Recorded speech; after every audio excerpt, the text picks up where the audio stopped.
Chaque matin, vous vous réveillez et le premier réflexe, c'est d'attraper votre téléphone. Ça vous parle?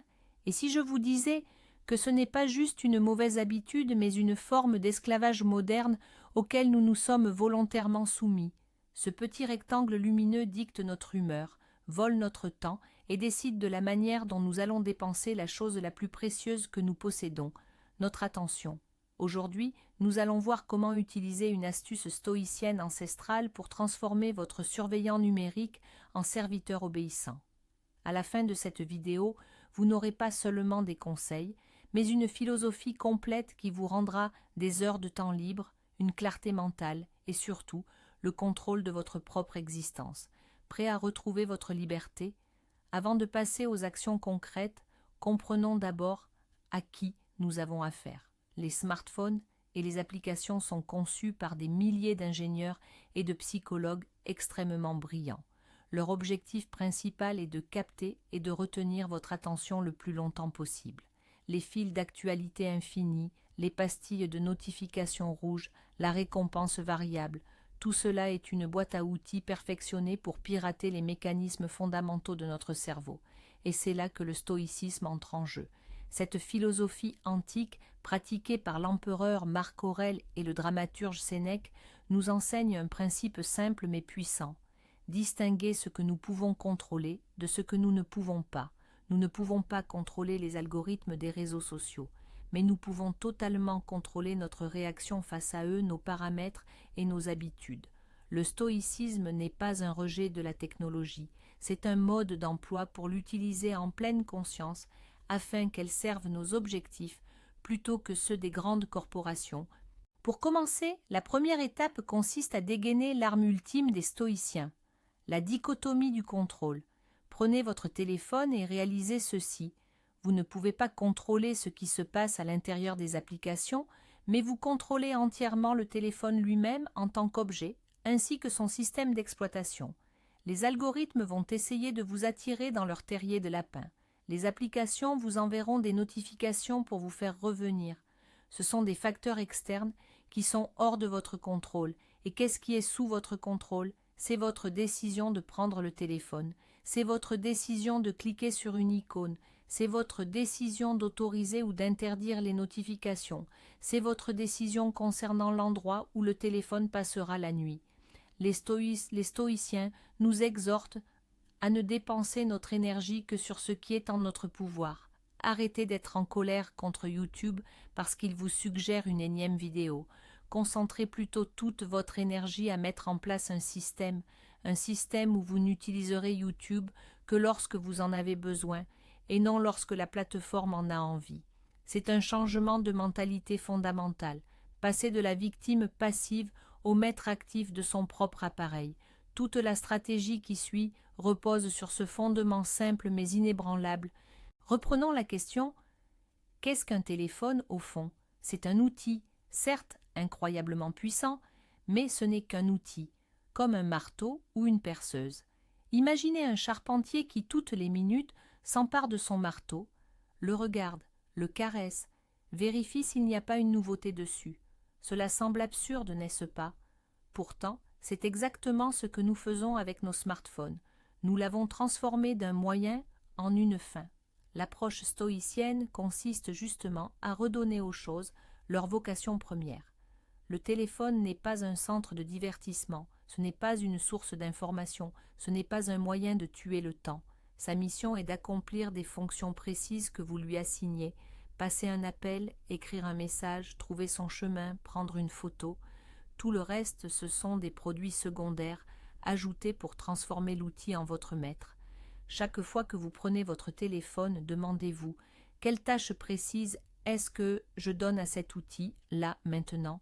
Si vous n'avez pas de réponse, reposez-le. Cet exercice permet de briser le lien automatique et inconscient qui fait ennui égale téléphone et le remplace par une utilisation ciblée et délibérée. Les stoïciens pratiquaient fréquemment le memento mori. Souviens-toi que tu vas mourir. Loin d'être un rituel sombre, c'était plutôt un puissant outil de priorisation. Prendre conscience de la finitude de notre existence nous force à chérir chaque instant. Appliquons maintenant ce principe à notre monde numérique. Votre temps est la ressource la plus précieuse et irremplaçable qui soit. Chaque minute passée à scroller inutilement sur votre fil d'actualité à la recherche de quelque chose d'intéressant est une minute que vous volez à votre propre vie. Vous la volez à vos objectifs, à vos proches, à votre repos, à vos propres réflexions. Imaginez qu'à la fin de la journée, on vous montre un rapport. Aujourd'hui, vous avez passé 2 heures, 47 minutes à regarder des courtes vidéos de gens qui dansent et les vacances des autres. Est-ce que ce type d'information valait presque 3 heures de votre seule et unique vie? La pratique du memento mori numérique, c'est se rappeler régulièrement la valeur de votre temps. Le téléphone est une véritable machine à brûler ce temps, et vous seul décidez si vous jetez 1 heure de plus dans son foyer ou si vous la consacrez à quelque chose de vraiment important. Cette prise de conscience est à la fois très sobre et agit comme un puissant moteur de changement. Le principe stoïcien suivant est celui de l'intention préméditée. Aucun stoïcien n'aurait commencé sa journée sans avoir clairement défini son objectif. Pour eux, agir sans but précis était un gaspillage de l'existence. Nous, en revanche, nous prenons notre téléphone des dizaines, voire des centaines de fois par jour, sans la moindre intention, par simple habitude, juste parce qu'il a vibré, simplement parce qu'on s'ennuie. Adoptez cette règle simple dans votre vie. Pas d'intention, pas d'action. Avant que votre doigt ne touche l'écran, posez-vous une seule question. Dans quel but? Quel est mon objectif immédiat? Est-ce pour vérifier la météo? Répondre à ce message précis de ma mère? Trouver une recette pour le dîner? Votre objectif doit être clair et parfaitement spécifique. Si votre but est de juste regarder ce qu'il y a de neuf, attention, c'est un piège, ce n'est pas votre objectif. C'est l'objectif de l'algorithme. En formulant une intention, vous transformez un réflexe inconscient en un choix délibéré. Vous ouvrez votre téléphone comme un chirurgien fait une incision, avec précision, rapidité et un objectif bien défini. Vous exécutez la tâche et vous sortez. Pas de dérive vers les applications voisines, pas de « je jette un œil rapide ». C'est un véritable entraînement de la discipline mentale qui non seulement vous fait gagner du temps, mais renforce aussi votre volonté. La philosophie stoïcienne, à travers le concept d'amor fati, l'amour de son destin, nous exhorte à accepter tout ce qui se présente, même l'inconfort. Et quel est le principal déclencheur qui nous pousse à saisir notre téléphone? Exactement, le moindre malaise. L'ennui dans une file d'attente, ce silence gênant lors d'une conversation, l'anxiété face à une tâche difficile. Nous utilisons notre téléphone comme un anesthésiant numérique, un outil pour étouffer ces sensations. Le stoïcien, lui, nous dirait « embrasse cet inconfort ». L'ennui n'est pas votre ennemi, c'est une invitation de votre cerveau à la réflexion, à la créativité, à l'observation du monde. Une pause embarrassante. C'est l'occasion d'établir un contact plus profond avec votre interlocuteur ou tout simplement de savourer le silence. Au lieu de vous précipiter immédiatement sur votre écran, essayez simplement de vivre cette émotion. Observez-la.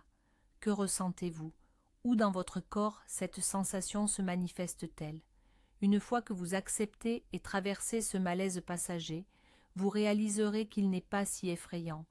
Qui plus est, c'est dans ces moments de pause que naissent les meilleures idées et que la vraie vie se déroule. Arrêtez de fuir la réalité vers un monde virtuel. Embrassez votre existence avec toutes ses aspérités. C'est cela, la véritable liberté.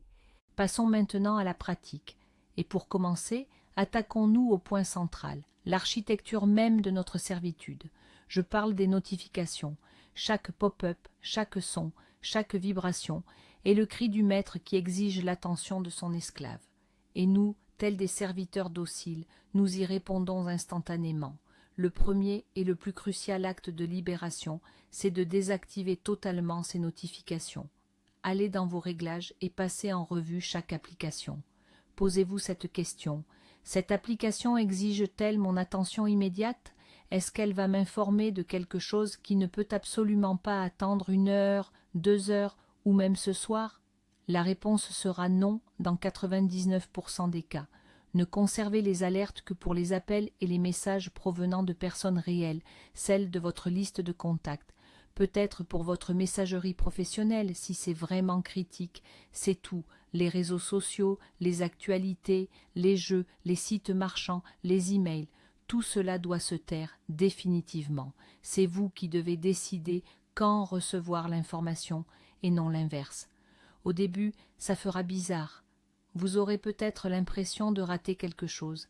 C'est ce qu'on appelle le FOMO, Fear of Missing Out. Et c'est précisément le levier qu'utilisent les créateurs d'applications. Tenez bon. Après quelques jours, vous ressentirez un calme incroyable. Le silence dans votre poche, c'est le silence dans votre esprit. La deuxième astuce pratique, c'est l'ascèse visuelle. Nos yeux et notre cerveau adorent les couleurs vives.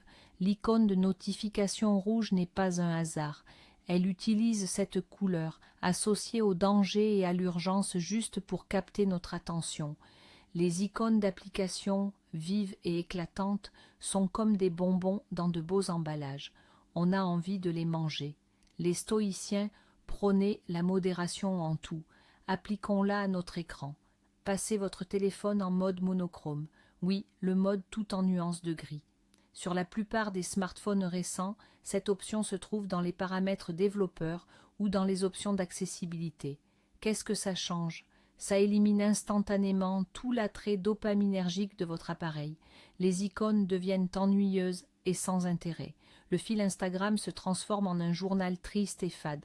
Regarder des vidéos perd la moitié de sa magie. Votre téléphone, d'un jouet coloré, se transforme en un simple outil utilitaire. Il peut toujours remplir ses fonctions, mais il ne crie plus « Regarde-moi, viens jouer !» Essayez ce mode pendant au moins une journée.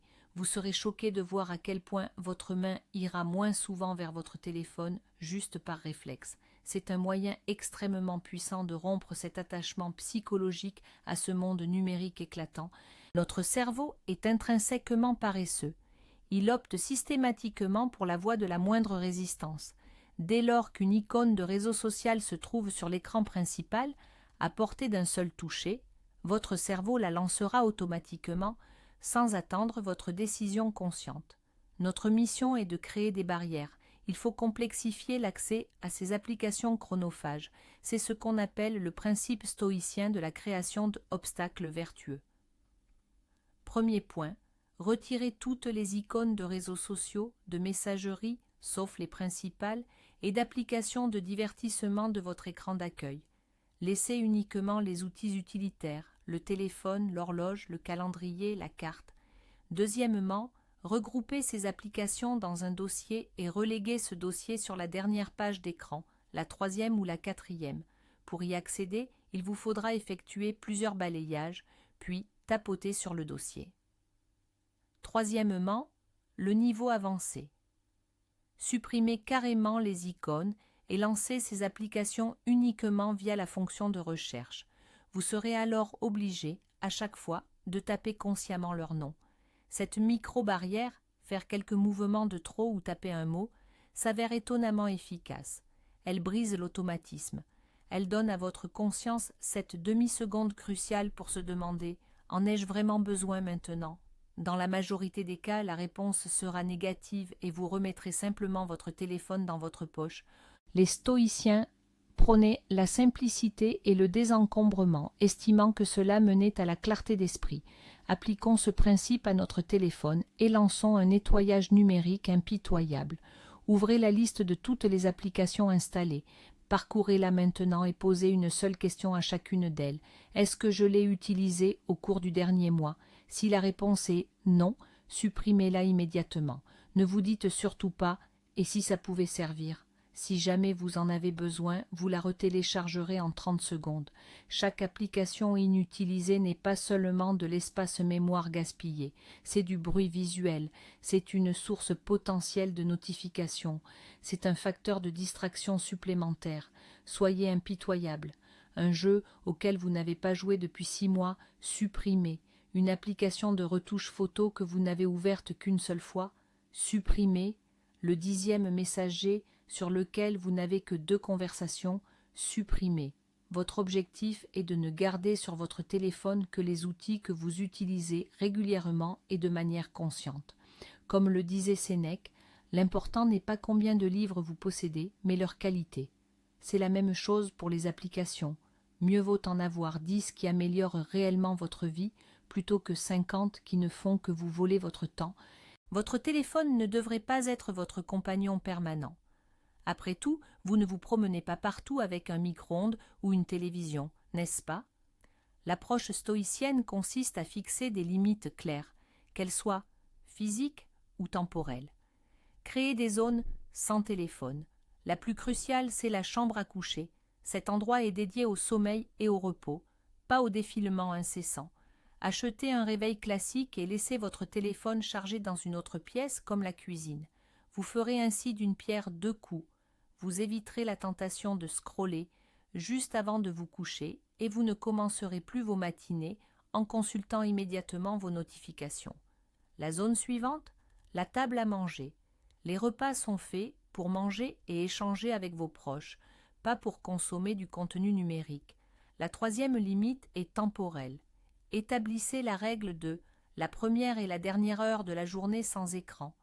Consacrez la première heure à vous-même, exercice physique, méditation, planification de votre journée, petit déjeuner. La dernière heure, réservez-la à la lecture d'un livre, à une conversation avec votre famille ou à la préparation au sommeil. En fixant ces limites, vous reconquérez les parties les plus importantes de votre vie face au monde numérique. Vous montrez à votre cerveau que le téléphone est un invité que vous recevez à des heures précises et non un maître qui vit constamment avec vous. L'une des raisons pour lesquelles notre téléphone nous sollicite constamment, c'est l'illusion de l'urgence. Nous avons le sentiment qu'il faut répondre immédiatement à chaque message et être le premier à connaître la moindre nouvelle. Ce n'est pas la réalité. 99% de l'information reçue ne nécessite pas une réaction à la seconde même. Les stoïciens nous encourageaient à valoriser la concentration et à ne pas disperser notre attention. C'est pourquoi nous allons adopter le principe du traitement par l'eau. Plutôt que de vérifier vos emails, messageries instantanées et réseaux sociaux toutes les 5 minutes, dédiez-y des créneaux horaires spécifiques. Par exemple, 3 fois par jour, à 10 heures du matin, à 14 heures et à 18 heures. Lors de chacun de ces créneaux, vous allouez 15 à 20 minutes pour traiter de manière ciblée tous les messages et notifications accumulés. Le reste du temps, ces applications n'existent plus pour vous. Vous êtes entièrement focalisé sur votre travail, vos études ou votre détente. C'est comparable au fonctionnement du facteur. Il ne vous apporte pas une seule lettre toutes les 5 minutes. Il livre tout votre courrier une seule fois par jour. Devenez votre propre facteur. Ce système réduit l'anxiété, élimine cette tension de fond permanente. Et si quelqu'un m'avait écrit et vous redonne d'énormes blocs de temps qui étaient auparavant éparpillés en micro-distractions, notre smartphone est devenu un couteau suisse sur lequel on aurait greffé, pour faire bonne mesure, une tronçonneuse et un microscope. Il sait tout faire, et c'est là son principal défaut. Lorsqu'un seul appareil remplit les fonctions de réveil, de livre, de lecteur audio, de bloc-notes et d'appareil photo, notre dépendance envers lui devient totale. Le principe stoïcien « ne fait qu'une chose mais fais-la bien » peut parfaitement s'appliquer ici. Lancez votre processus de désencombrement fonctionnel, rendez aux appareils spécialisés leur rôle d'origine, achetez le réveil électronique le plus simple pour quelques euros seulement. Cela vous permettra de ne plus emmener votre téléphone dans la chambre à coucher. Prenez l'habitude de transporter un petit carnet et un stylo pour noter vos idées et vos pensées. C'est beaucoup plus rapide et surtout, cela élimine la tentation de vérifier vos réseaux sociaux par la même occasion. Si vous êtes un grand lecteur, achetez une liseuse. Elle est conçue uniquement pour la lecture, sans aucune source de distraction. Écoutez la musique sur un vieux lecteur MP3, si vous en avez toujours un. Plus vous retirez de fonctions à votre smartphone pour les confier à des gadgets spécialisés, moins vous aurez de raisons de le prendre en main. Il redeviendra alors simplement un téléphone et non un portail vers l'univers de la procrastination. Votre smartphone cache un bouton magique que la plupart d'entre nous n'activent qu'une fois la nuit tombée. C'est le mode « Ne pas déranger » (NPD). Mais pourquoi devrait-on se contenter de l'utiliser uniquement la nuit? Qui a dit qu'on ne pouvait pas être tranquille en plein jour? Votre droit à la concentration et au silence est sacré. Les stoïciens appelaient cela la citadelle intérieure, un lieu, dans votre esprit, où aucune perturbation extérieure ne peut pénétrer. Le mode « ne pas déranger », ce sont les murs numériques de cette citadelle. Commencez à l'utiliser activement pendant la journée. Vous vous lancez dans une tâche professionnelle importante, activez-le pendant 1 heure ou 2. Vous avez décidé de lire un livre ou de faire une promenade, activez-le. Vous déjeunez en famille, activez-le. N'ayez pas peur de manquer quelque chose d'important. Les paramètres de ce mode vous permettent généralement de définir des exceptions pour les appels de certains contacts privilégiés. Ainsi, si quelque chose de vraiment urgent se produit, on pourra toujours vous joindre. Tout le reste peut attendre. Utiliser activement le mode « ne pas déranger » est une véritable déclaration d'indépendance de votre attention. Vous déclarez au monde « Je suis occupé en ce moment, je suis occupé à vivre ma propre vie. Je vous rappellerai ou répondrai dès que je serai libre. » C'est une position de force et non de faiblesse. Nous vivons à l'ère de la véritable boulimie informationnelle. Des tonnes de contenus s'abattent sur nous, minute après minute. Des newsletters infinis, des centaines de chaînes Telegram, des milliers de comptes auxquels nous sommes abonnés. Tout cela génère un bruit de fond constant qui épuise nos ressources cognitives. Sénèque l'a bien dit, être partout, c'est n'être nulle part. Consommer une variété incessante de contenus ne nous rend pas plus intelligents, cela nous rend simplement plus dispersés. Il est grand temps d'entamer un régime informationnel strict ou même draconien. Ouvrez votre boîte mail et désabonnez-vous sans pitié de toutes ces newsletters publicitaires ou informatives que vous ne lisez jamais. Faites le tri dans vos abonnements sur les réseaux sociaux et Telegram. Posez-vous cette question simple pour chaque chaîne ou compte. M'apporte-t-il un réel bénéfice ou une véritable joie? Ou est-ce une simple habitude? Désabonnez-vous de tout ce qui génère en vous des émotions négatives, de la jalousie, ou qui ne fait qu'encombrer votre fil d'actualité de choses inutiles. L'objectif n'est pas de consommer le maximum d'informations, mais de consommer une information de qualité. Il vaut mieux n'avoir que 10 chaînes pourvu que ce soit celle que vous appréciez réellement. Purifier son espace informationnel, c'est comme faire le ménage dans sa chambre. Immédiatement, il devient plus facile de respirer et de penser clairement. On a souvent tendance à sous-estimer la puissance de nos habitudes physiques. Si votre téléphone est constamment dans votre poche à portée de main, il finit par devenir une véritable extension de votre corps. On y tend la main automatiquement, sans même réfléchir. Pour briser ce lien, vous devez impérativement créer une distance physique. C'est un peu comme un rempart stoïque que l'on dresse face à l'action inconsciente. Commencez par cesser de porter votre téléphone dans votre poche. Mettez-le dans un sac ou un sac à dos. Si vous êtes à la maison, arrêtez de le transporter de pièce en pièce. Donnez-lui un emplacement dédié, par exemple sur une étagère dans l'entrée. Quand vous rentrez chez vous, déposez-le immédiatement sur son emplacement de parking. S'il vous est nécessaire, vous devrez vous lever et marcher jusqu'à lui. Cette action toute simple, la nécessité de se déplacer physiquement, coupe court à une quantité incroyable de vérifications impulsives. Vous seriez surpris de voir combien de fois vous portez la main à votre poche, vous rendez compte qu'elle est vide et réalisez que finalement, le téléphone ne vous était d'aucune utilité à cet instant. En créant cette distance, vous reprenez le contrôle de vous-même. Le téléphone n'est plus une partie de vous, c'est un objet séparé qui reste à un endroit précis, attendant que vous décidiez consciemment et délibérément de l'utiliser. Passons maintenant à des techniques mentales plus avancées. L'une des pratiques stoïciennes les plus puissantes est la visualisation négative. Le principe est de s'imaginer avoir perdu ce que l'on chérit. Cela aide à ne pas prendre les choses pour acquises et diminue la peur de la perte. Appliquons cela à notre téléphone. Asseyez-vous tranquillement pendant 5 minutes et imaginez que vous avez perdu votre smartphone. Définitivement. Que se passerait-il? Oui, les premières heures seraient marquées par la panique et le désagrément. Vous devriez faire remplacer la carte SIM. Vous perdriez quelques photos si vous n'aviez pas fait de sauvegarde. Mais après, votre vie ne s'arrêterait pas pour autant. Vous pourriez toujours communiquer avec vos amis, travailler, vous promener, manger, dormir. peut-être même ressentiriez-vous un soulagement. Cet exercice montre clairement à quel point nous exagérons l'importance de cet appareil. Il est utile, certes, mais il n'est pas vital. En réalisant cela, vous réduirez votre attachement émotionnel. Le téléphone cessera d'être un trésor que l'on doit constamment surveiller et vérifier pour redevenir un simple objet. Et s'il se casse ou se perd, vous le prendrez calmement, en stoïcien, comme un désagrément, mais pas comme une tragédie. Connais-toi toi-même. Telle était l'injonction gravée au temple de Delphes, et les stoïciens y voyaient l'une des tâches primordiales de l'être humain.